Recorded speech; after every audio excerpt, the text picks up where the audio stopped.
The new president of South Korea is working to improve relations with North Korea. American experts are watching the efforts to reopen the Kaesong industrial complex closely. South Korean President Moon Jae-in named Cho Myung-gyun to lead efforts to improve relations with North Korea on June 13th. Shortly after being named to the post, Cho told reporters that operations at the Kaesong industrial complex should be restored.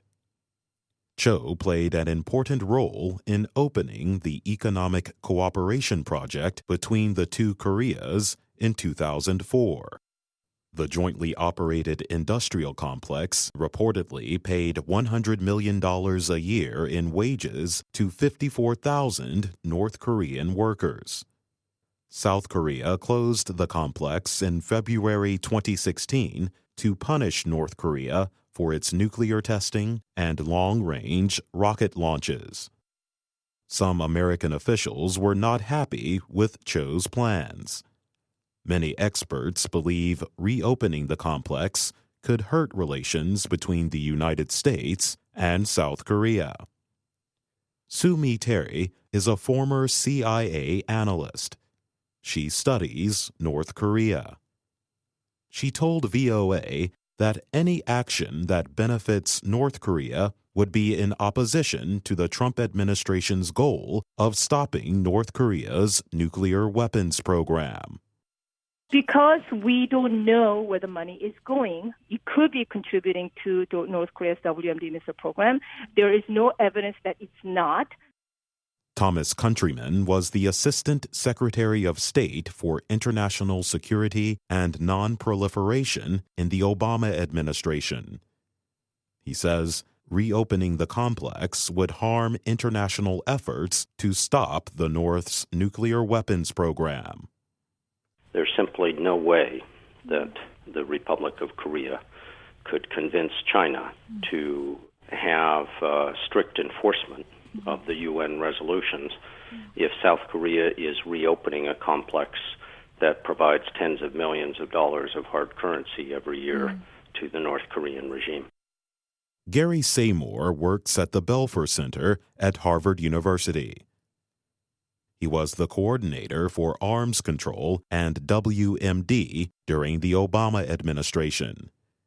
He says South Korea should use the possibility of reopening the complex as a negotiating tool to force North Korea to limit and then end its nuclear activities.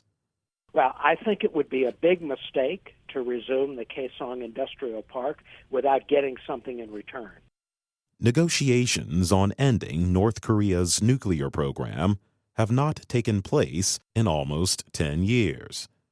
The United States and South Korea have increased economic pressure on North Korea, but the North has not ended its nuclear program. However, since taking office last month, South Korean President Moon appears to be easing conditions for talks with the North. At a recent event on relations between the two Koreas, Moon said, "We will open dialogue without a precondition if North Korea stops launching missiles and testing nuclear devices." But when U.S. Secretary of State Rex Tillerson led a UN Security Council special meeting in April, he rejected negotiations with North Korea. He said, "The North must take concrete steps to reduce the threat that its illegal weapons programs pose to the U.S. and our allies before we can even consider talks." Those steps include canceling its nuclear and missile programs.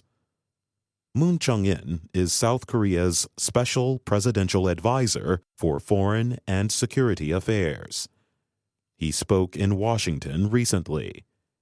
He said, President Moon has proposed a reduction in joint U.S.-South Korea military exercises if North Korea suspends its nuclear and missile activities. The State Department said the statement was not significant. In an email to VOA, the Bureau of East Asian and Pacific Affairs spokeswoman Alicia Edwards said the department believes these views are the personal views of Mr. Moon Chung-in and may not reflect official South Korean government policy. A senior official at the South Korean presidential office said Moon Chung-in did not communicate with the president's office about the proposal. I'm Jonathan Evans.